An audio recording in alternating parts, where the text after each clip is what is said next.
బొజ్జా వెంకటరెడ్డి గారి 23వ వర్ధంతి సందర్భంగా ఈ రోజు వారిని స్మరించుకుంటూ వారి అడుగుజాడల్లో నడుచుకుంటూ రైతాంగ అభివృద్ధికి, రాయలసీమ ప్రాంత అభివృద్ధికి, తద్వారా భారతదేశ అభివృద్ధికి కృషి చేయాలన్న లక్ష్యంతో ఈ కార్యక్రమాన్ని నిర్వహిస్తున్నాం. మా తండ్రి గారు చనిపోయిన తర్వాత బొజ్జా వెంకటరెడ్డి అగ్రికల్చర్ ఫౌండేషన్ కూడా ఏర్పాటు చేసి దాని ద్వారా కూడా అనేక సేవా కార్యక్రమాలు చేపట్టడం జరిగింది.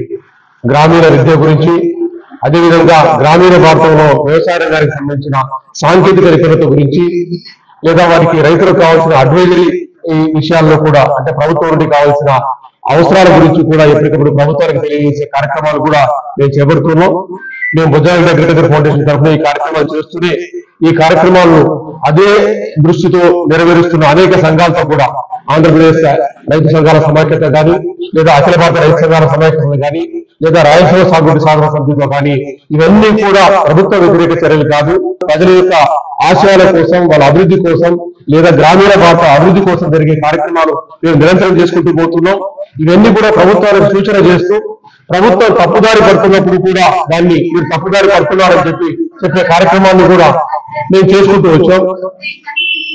ఈ నేపథ్యంలోనే మేము అగ్రికల్చర్ ఫౌండేషన్ తరఫున, రాయలసీమ సాగునీటి సాధన సమితి తరఫున కూడా రాయలసీమకు కావాల్సిన సాగునీటి అభివృద్ధి, లేదా ఆంధ్రప్రదేశ్ సమగ్ర అభివృద్ధికి సంబంధించిన అంశాల్లో కూడా అనేకమైన కీలకమైన వ్యక్తులతో, అనేకమైన కీలకమైన సంస్థలతో కూడా కలిసి పనిచేస్తున్నాం. ఆ దిశగా ప్రభుత్వం మీద ఒత్తిడి పెంచే కార్యక్రమాలు తీసుకుంటూనే ప్రజా సంక్షేమం కోసం పనిచేస్తున్న కార్యక్రమంలో బొజ్జా వెంకటరెడ్డి గారిని స్మరించుకుంటూ వారి అడుగుజాడల్లో నడుస్తామని చెప్పి తెలియజేసుకుంటూ ఈ కార్యక్రమాన్ని నిర్వహిస్తున్నాం.